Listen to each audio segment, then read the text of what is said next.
நண்பர்கள் இருக்காங்களோ இல்லையோ, வலுவான எதிரிகள் இருக்கணும்.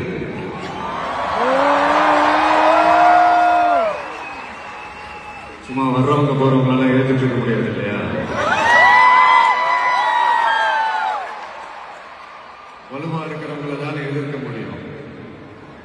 அப்பதானே நாம ஜெயிக்கிற அளவுக்கு வலிமையா இருக்கோம்னு அர்த்தம்.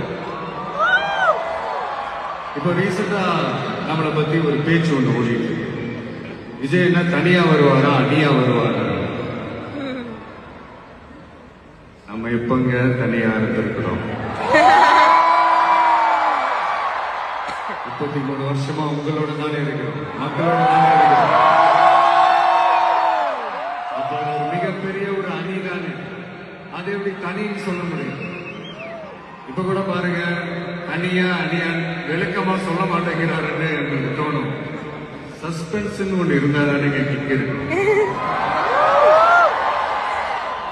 இதெல்லாம் கைத்தட்டலுக்காக நான் சொல்லல, மனசுல இருந்து பேசுறேன், மக்களுக்காக பேசுறேன். மக்களுக்காக பேசுறதோட மட்டும் நிப்பாட்டிடக்கூடாது, செய்யணும். எல்லாத்தையும் விட முக்கியம் செய்யறதான் சொல்லணும்.